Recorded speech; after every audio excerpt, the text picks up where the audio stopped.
Hello Street Snappers, and today it's street photography from the kitchen table. As you know, this channel is 100% street, but it's not a gear channel, and I really rarely talk about gear. I'm more interested in the art and the creativity of street photography rather than the pixels and these chunks of metal we use to take pictures with. So don't worry, you won't be wasting hours of your life watching me take things out of cardboard boxes or waffle on about pixels. However, I do think that camera choice is an interesting topic, and it's one I get asked about a lot. So in this short video, I'm going to look at 4 different street shooting scenarios I will typically encounter and which camera I'll use in each scenario. So as some of you will know, I'm a Fujifilm ambassador, which means that I use Fujifilm cameras exclusively for my digital shooting. If you're a Fujifilm user, all this should fall into place for you. But if you use other camera brands, no problem. The principles I'm going to talk about now apply equally to other brands, and I'll try to make comparisons or analogies as I go along. So whether you use Fujifilm, Sony, Leica, Canon, Nikon, Lumix, Olympus, whatever, this is still relevant to you.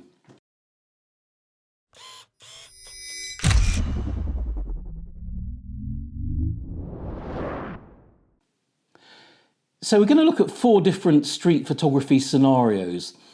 And the first one is when I'm not really planning on doing any street photography. I may be on a trip to the supermarket, on my way to a meeting, or perhaps I'm on holiday or just out for a day out with my wife and it's not really on to spend half the day doing street photography.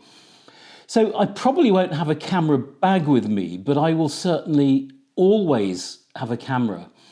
And that camera needs to be small, probably fitting in a jacket pocket or a small bag with my other non-camera stuff. And it will probably be this, the little Fujifilm X-F10. It's tiny, it's light, it's got an 18mm fixed lens, which is equivalent to 28mm in full frame terms. It's got a 24 megapixel sensor, and in some ways it's the spiritual successor to the X70. And it's my little go-everywhere camera. And if we were to look at equivalents from other brands, I guess the Ricoh GR3 is the closest comparison, which is a truly fab little camera, though it does cost twice as much as this for a very similar specification. Sony also makes some nice small pocketable cameras such as the RX100 range. So does Lumix, but you don't get this lovely fixed lens, which is just perfect for street photography. So this is a camera I'll use when street photography isn't really on my agenda. My next scenario, which is probably the most common one for me, is when I'm out doing a dedicated street photography shooting session. So this is my typical day on the streets when I could be working on a specific project or just wandering, seeing what comes my way. And the camera I will usually have with me is my desert island camera, the Fujifilm X100V. So this range started life, about 8 years ago as the original X100, and it progressed through the S, the T, the F to this latest one, the V, which is light years ahead of the original model. And by the way, if you want to learn about what settings I use for all these cameras, you can check out my earlier video up here. It's got the latest 26 megapixel X-Trans 4 sensor, 23mm fixed lens, which is 35mm in full frame terms.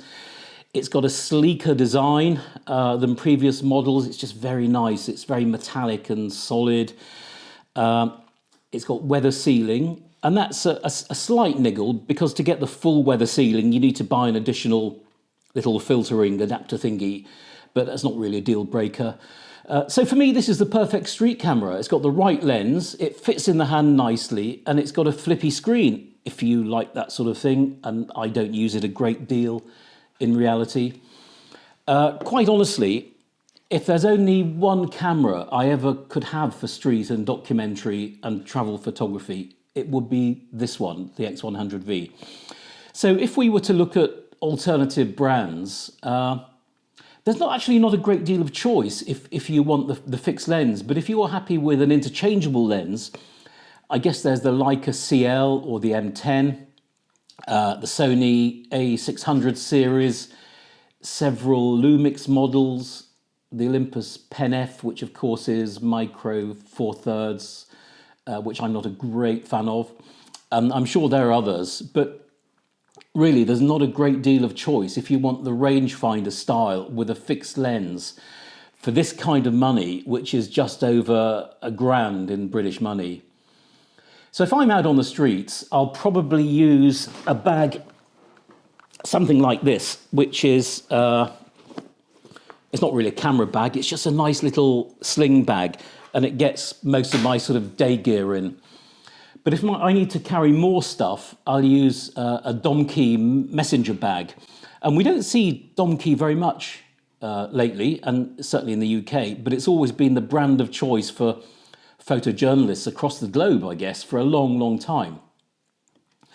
So my third shooting scenario is night shooting, which we ought to look at. And I do a lot of this. And because I usually shoot wide open at night, a wide aperture lens is essential for me. So my camera choice is determined by the need to use a fast lens. So I need an interchangeable lens, and I will almost certainly use the Fujifilm X Pro 2. With this lens, the 35mm f1.4, which gives me a 50mm equivalent. But I just love this lens, which, okay, it's old now, it's a little bit slow, a little bit noisy, certainly by today's standards, but it's a very characterful lens, and it's just right for night shooting. In daylight, I would generally shoot with a 23mm lens, that 35 equivalent. But at night, this little bit of extra focal length with the 35 means that I don't have to get quite so close. And it also allows me to isolate in any interesting detail. So if you're interested to find out more about how I approach night shooting, I did a video a short while ago, and I'll pop the link up here if you want to take a look.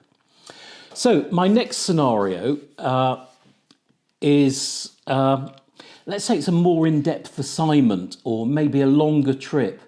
Maybe when I'm overseas doing travel work, or it's for a documentary project, and I will probably want a wider choice of lenses. And for that, I will use my trusty old X Pro 2. I got two of these identical cameras, and they're just perfect. I actually prefer the X Pro 2 to the newer X Pro 3. And although this isn't as technically up to date as the new model, it's certainly more than capable. And I actually prefer the handling, mainly because of the fixed rear screen.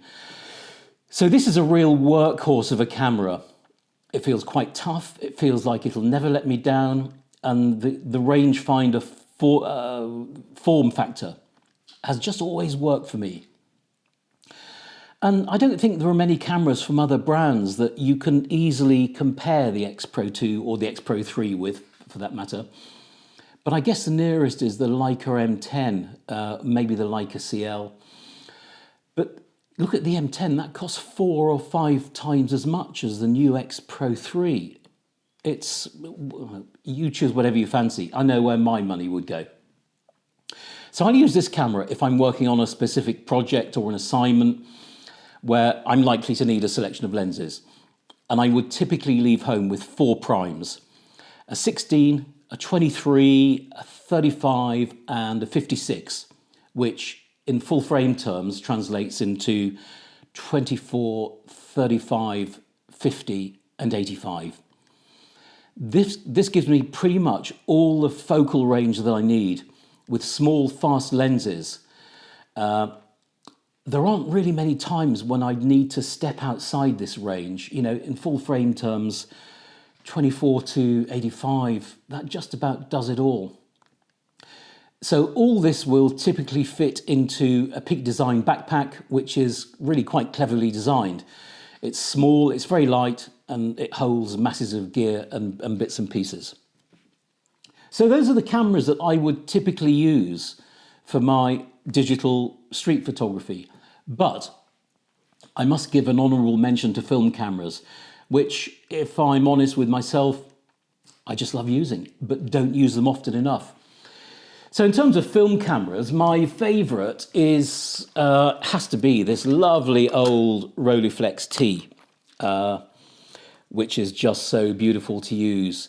If I'm thinking about 35mm, I've got so many of these, but I'm just loving this old Exacta at the moment, which is just terrific. Or if I want something small and light, Olympus Trip, you get one of these on eBay for 50 quid. They're just a great little camera, sharp lens. They just do the job. Perfect little camera. So in terms of film stock, if I'm shooting medium format, I will, for black and white medium format, I will probably use Ilford HP5. For 35mm black and white, I'll use Tri-X. If I'm shooting in colour, it's nearly always Portra 400 for either medium format or 35mm. But there is so much choice of film around now and so many people stocking it. Okay, the prices have gone up a bit because it's so popular and in demand. But I'm going to make a whole other new video about shooting film. It's such an interesting topic on its own. So there we have it. These are the cameras I use for my different street photography shooting scenarios. And that's it for gear for now. I promise not to talk about gear again for a while. So as always, thank you for tuning in. If you like this video, please give it a thumbs up or subscribe if you don't already subscribe. I will be back soon with a video about which street photography books I think you should be reading. Bye for now.